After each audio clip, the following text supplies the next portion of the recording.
पहला दीक्षांत समारोह हमारी राष्ट्रपति मुर्मू जी के साथ हुआ। जो बच्चे हमारे पास हुए सबको अवार्ड देकर आशीष दिया गया, मार्गदर्शन दिया गया। और आज एक बड़ा विश्वविद्यालय, आयुष विश्वविद्यालय महायोगी के नाम से, इसका उद्घाटन भी राष्ट्रपति जी के हाथों से हो रहा है।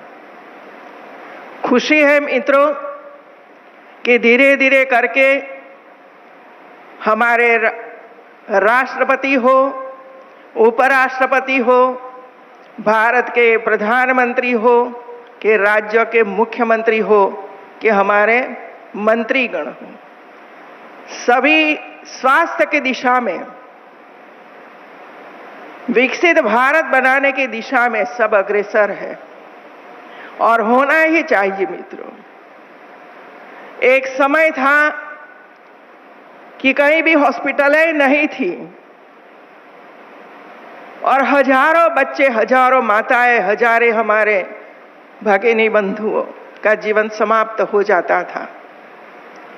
धीरे धीरे करके जो जरूरी है वो दिया जा रहा है और आधा अधूरा नहीं देता है, लेकिन पूर्ण स्वरूप हॉस्पिटल हो, विश्वविद्यालय हो और जो जरूरी चीजें हैं, सुविधाएं हैं, सभी सुविधाओं के साथ ये दिया जा रहा है।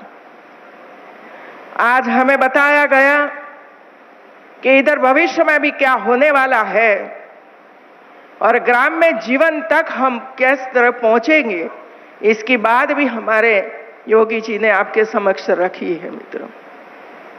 किसान को क्या फायदा होगा ये भी बताया गया मित्रों, क्योंकि इसमें ऐसे प्लांट की जरूरत पड़ेगी जिसमें से आयुर्वेद की दवाइयां बनेगी। कोई केमिकल का उपयोग नहीं होगा जो एलोपैथी में हो रहा है। हर गांव इसके लिए जो तैयार हो जाए, एक गांव एक मेडिसिनल प्लांट उगाए, दूसरा गांव दूसरा, तीसरा गांव तीसरा, तो आर्थिक उपार्जन भी होगा और देश की जनता के लिए आशीर्वाद रूप भी होगा। और हम हमारी परंपरा खेती में से हम बाहर निकल सकते हैं मित्रों। ये दिशा में भी सरकार सोच रही है, ये बहुत ही गौरव की बात है मित्रों। मैं एक और बात आपसे ये भी कहना चाहती हूं मित्रों, हमारे पास सब कुछ है, एलोपैथी है, होम्योपैथी है, यूनानी है, आयुर्वेदा है, सब जगह कॉलेज भी है, यूनिवर्सिटियां भी है, हमारे स्टूडेंट्स, हमारे डॉक्टर बन रहे हैं, संपूर्ण सुविधा है मित्रों। लेकिन एक बार गहराई से हमें सोचने की आवश्यकता है, क्योंकि मैं जब जनपदों में जाती हूं और जब आंगनवाड़ियों को देखती हूं, प्राइमरी स्कूलों के देखती हूं, झोपड़पट्टी में जाते हैं, क्या हम वहां तक हमारी ये सभी दवाएं पहुंचा सके हैं? मुझे ये विचार आता है मित्रों, ये मेरा विचार है, यदि आपको पसंद न पाए, लेकिन हमारी आंगनवाड़ी में जो दवाई, होम्योपैथिक दवाई, आयुर्वेदा, जो हमारे बच्चों को खा जाती है, ऐसे रोग, शुरू से यदि हम उस पर ध्यान देंगे तो वह बच्चे छोटी उम्र से ऐसी ऐसी बीमारियों से बाहर निकल जाएंगे। इसी तरह हमारी एलोपैथी तो है ही, लेकिन होम्योपैथी की दवाई की जिस तरह उसका प्रचार प्रसार होना चाहिए, ये नहीं हुआ।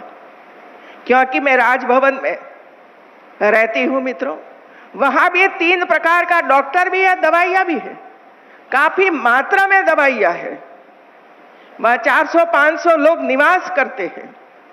लेकिन जब मैं वो सेंटर पर जाती हूँ और रजिस्टर देखती हूँ कितने लोग एक महीने में आपके पास दवाई लेने के लिए आए, तो एलोपैथी में 40-50 लोग डेली आते हैं। होम्योपैथी में कितने लोग आए? तो जवाब मुझे मिलता है, जो आते हैं उसको देते हैं। क्या बच्चों का दांत आता है उसी समय होम्योपैथी दवा कितनी उत्तम है, ये हमारी माताओं को पता नहीं है। और इसी वजह से ऐसी हॉस्पिटल में या तो दवाई के सेंटर पे जाते नहीं, लेते नहीं। क्या ऐसी दवाइयाँ हम हमारे आंगनवाड़ी में रख सकते हैं? पेट में दर्द होता है, कृमि होता है, वेट नहीं बढ़ता है, बार बार बीमारी हो जाती है। इसी तरह हमें इस सोचने की अनुरोध मैं डॉक्टरों को करती हूँ। तीनों लोग, एक और एलोपैथी बैठे हैं, एक और होम्योपैथी वाले डॉक्टर भी है, आयुष वाले डॉक्टर भी है, इसके आसपास दवाइयों का भरा भंडार है। लेकिन एलोपैथी वाले ये नहीं कहते हैं कि भाई एक कृमि है इसके पेट में है ना, तो सामने वो हॉस्पिटल है, सामने वो दवाई का भंडार है, वहां जाकर वो दवाई ले लो। मैं डॉक्टरों को भी पूछती हूँ कि आप क्यों ऐसे करते हो, क्यों उसको सलाह नहीं देते हो? हमारी महिलाएं 30 साल, 35 साल के 35 साल के बाद जब मेनोपॉज पीरियड शुरू होता है, उसी समय उत्तम दवा ये होम्योपैथिक है मित्रों। क्या महिलाओं को पता है? वो तो डॉक्टरों के पास जाती है, दवाई खाती है, परेशान होती रहती है, और अंत में डॉक्टर ये कहेगा ऑपरेशन करवा दो, तो ऑपरेशन हो जाता है। यदि समय पे कुछ नहीं हुआ तो कैंसर की भोग भी बन जाती है, और कैंसर में ही कैंसल हो जाती है। इसी वजह से आप सबको ये पता है मित्रों कि इतनी अच्छी अच्छी दवाइयाँ का संशोधन किया है, बनाया है, और सरकारों ने लाखों करोड़ों रुपया खर्च करके ऐसे सेंटरों पर पहुंचाया है। कमी कहीं नहीं है मित्रों। कमी हमारे डॉक्टरों में, समाज सेवियों में, हमारे जनप्रतिनिधियों में। एक कमी होने की वजह से हम इसका प्रचार प्रसार नहीं करते। क्या हम गांव का विजिट करते हैं एक जनप्रतिनिधि के रूप में? क्या जनता को हम नहीं बता सकते हैं कि ऐसी ऐसी दवाई है? हमारे प्रधानमंत्री और हमारे योगी जी चिंता करें, श्री अन्न की चिंता करें, व्यंजन खाओ, ये करो, ये करो। आयुष्मान योजना आपके तक पहुंचाने का प्रयास हो, उसका कार्ड मिले जिसकी वजह से ज्यादा बोझ आप पर न पड़े। यदि हम शुरू से प्रेग्नेंट वुमन से काम की शुरुआत करेंगे तो मैं मानती हूं कि भारत सरकार और राज्य सरकार का आधा बजट कम हो जाएगा मित्रों। प्रेग्नेंट वुमन को भी क्या जरूरी है उसी समय? जांच तो होती रहती है हर महीने, लेकिन जांच में क्या आता है, उसको क्या जरूरत है उसी समय? ये तीनों डॉक्टरों की जरूरत है कि उसको ये सलाह दीजिए और वहां दवाई रखिए, जिसकी वजह से हमारी आंगनवाड़ी कार्यकर्त्री और आशा वर्कर ये काम कर दे मित्रों। समय पे दवा बच्चों को दे दे। पाचन क्रिया नहीं होती है, डायरिया हो जाता है, गर्मी में कुछ बीमार हो जाते हैं, उसी समय भी हम कहते हैं कि नींबू पानी पियो, ये पियो, ये पियो, लेकिन अपने घरों तक ही सीमित रह जाता है मित्रों। आज का ये प्रसंग ये है मित्रों कि आयुर्वेद का इतना बड़ा सेंटर ये पूर्वांचल विस्तार में शुरू हो रहा है, और पूर्वांचल विस्तार वैसे ही गरीबाई से पीड़ित है मित्रों, और इसी वजह से इसका सबसे लाभ आप सब लोगों को उठाना चाहिए, और जो भी मार्गदर्शन मिले ये सहर्ष स्वीकार करके अपने अपने तरीके से अपने खेतों में, अपने घरों में, अपने व्यंजन बनाए हुए इसमें काम ऑयल का उपयोग करो। ये भी हमारे प्रधानमंत्री हमें कहते हैं कि मोटापा बढ़ गया है, बच्चों में भी मोटापा हो रहा है, 10% ऑयल कम करो, इतनी चिंता कौन करता है मित्रों?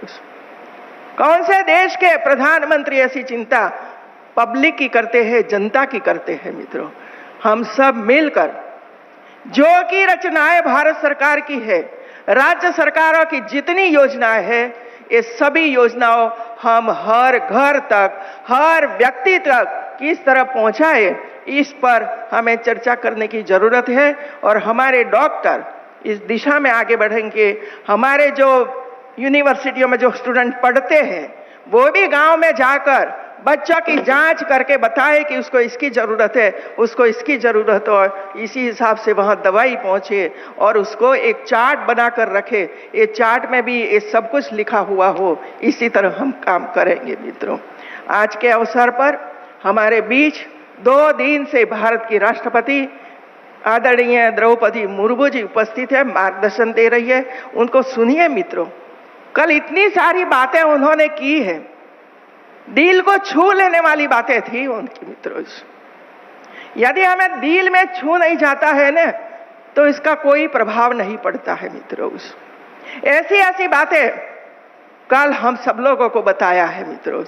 आज भी ऐसी बातें हम जानेंगे जो भविष्य में हमारे बच्चों के लिए, हमारे देश के लिए उपयोगी होगा मित्रों। एक अच्छी यूनिवर्सिटी जब बन रही है, ये अच्छी रहे और आगे बढ़े और लाखों लोगों को बीमारियों से मुक्त कर दे। जिस तरह हम टीबी वाला बच्चों को, टीबी वाले पेशेंट को टीबी में से मुक्त कर रहे हैं, इसी तरह ऐसी बीमारियों में से हमारे परिवारजनों को, इसे रोग में से हम सदा के लिए मुक्त हो, ऐसे विचार के साथ हम आगे बढ़ेंगे। आप सबको बहुत बहुत बधाई, धन्यवाद।